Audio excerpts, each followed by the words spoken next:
សួស្តីបងប្អូននេះជាចិ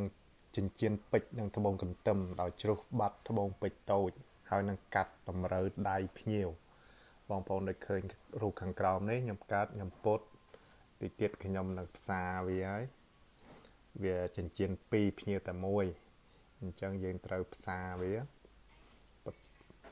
បន្ទាប់ពីផ្សារវាហើយយើងនឹងជួសជុលដាក់ដែលត្បូងពេជ្រដែលតូចនោះវាជ្រុះបាត់ហើយនឹងក្បាលតកាប់វាក៏វាជ្រុះបាត់ដែរអញ្ចឹងយើងត្រូវផ្សារវាមកវិញយើងត្រូវបៀលអាប់អាក្បាលតកាប់វាមកវិញដើម្បីជួសជុលអាត្បូងតូចពេជ្រហ្នឹងដែលវាជ្រុះបាត់ហ្នឹងទំហំវា2លីអានេះខ្ញុំផ្សារវាមកវិញហើយយើងព្រោះត្រូវតម្រូវដៃភ្ញៀវយើងឆាបវាយើងស្មូតវាហើយអានេះពេជ្រដែលជ្រុះបាត់វាខ្ទង់2លីហ្នឹងខ្ញុំត្រូវរកពេជ្រ2លីដើម្បីមកដាក់ចំណុះនេះខ្ញុំយកមកឡហើយវាត្រូវហើយអញ្ចឹងខ្ញុំនឹងធ្វើក្បាលតកាប់មកវាវិញដោយសារវាបាត់តែក្បាលតកាប់ហ្នឹងឥឡូវខ្ញុំផ្សារវាមកវិញហើយយើងត្រូវដុសខាត់តែកន្លែងផ្សារហ្នឹងបងប្អូនឃើញទេខ្ញុំត្រូវធ្វើវាមកវិញឥឡូវបន្ទាប់ពីធ្វើក្បាលតកាប់ខ្ញុំត្រូវដុសវាទៅស្អាតវាអាចខ្មៅដែលយើងផ្សារជាប់ហ្នឹងហើយវីដេអូនេះគេបញ្ឈរកាមេរ៉ាថតទៅវាប្រហែលតិចមិនទាន់មានឧបករណ៍គ្រប់គ្រាន់ជាង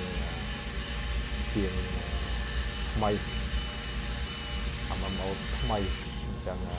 ត្រូវរៀនសូត្របានច្រើនតិចដើម្បីយកបទពិសោធន៍ធ្វើវីដេអូបានល្អអានេះខ្ញុំដុសខាត់វាហើយដោយនឹងបើទូចហ្នឹងបន្ទាប់ពីដុសខាត់ហើយបានខ្ញុំយកវាទៅដាក់នៅម៉ាស៊ីនដុសខាត់បន្តទៀតបន្ទាប់ពីមើលឲ្យស្អាតបាត់ហើយខ្ញុំនឹងយកវាទៅដុសខាត់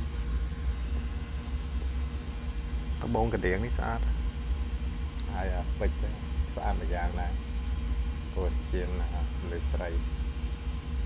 បញ្ជានេះវាគេភ្ញៀវពាក់យូរហើយតកាប់វាទឹកអញ្ចឹងបានវាជ្រុះពេជ្រតូចឥឡូវខ្ញុំធ្វើហើយខ្ញុំត្រូវយកវាទៅដុសខាត់ទាំងពីរហ្នឹងក៏ដោយនេះម៉ាស៊ីនដុសខាត់របស់ខ្ញុំក៏ពីដុសខាត់ហើយបាទខ្ញុំយកវាទៅតង់ដុសខាត់ទៀត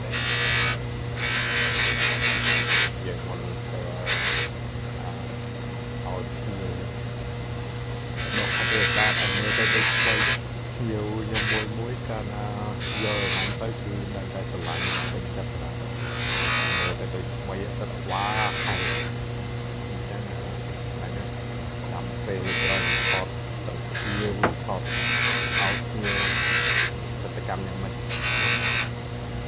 ជាមានតែប៉ុណ្ណឹងតែប៉ុណ្្នឹងឯងធ្វើម្នាក់ឯងទៅ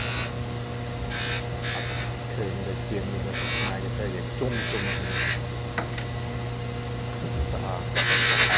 កម្មវាខ្លួនយើងនៅធ្វើនៅផ្ទះមួយធ្វើនៅកូនមួយខ្ញុំដុសខាត់ហើយក៏ពេញដុសខាត់ហើយខ្ញុំយកដាក់ទឹកដុសខាត់នេះពីពេលដែរ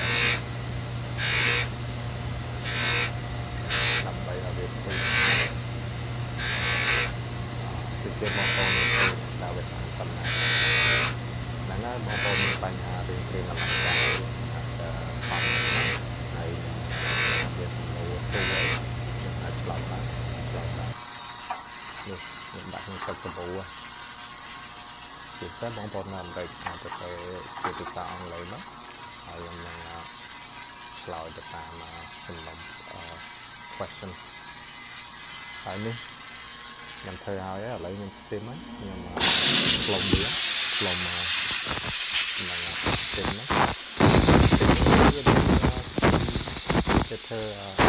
ចូលដែរ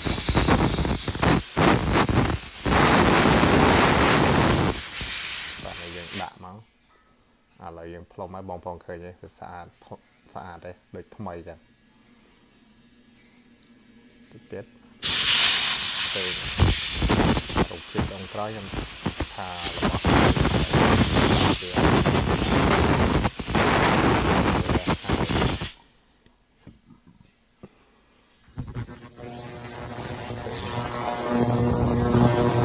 បស់ផ្សេងនៅចិត្តហ្នឹងអានេះបន្ទាប់ធ្វើឲ្យវាស់ធ្វើមកឲ្យត្រូវដៃភ្ញៀវ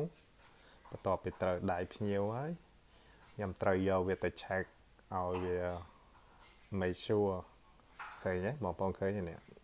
ខ្ញុំច្អល់នោះអាពេជ្រតែខ្ញុំត្រូវ replace នោះវាជ្រុះឥឡូវយើងដាក់មកវិញហើយឃើញថាស្អាតតែកន្លែងហ្នឹងហើយអញ្ចឹងខ្ញុំមកខ្ចប់ទៅឲ្យភ្ញៀវ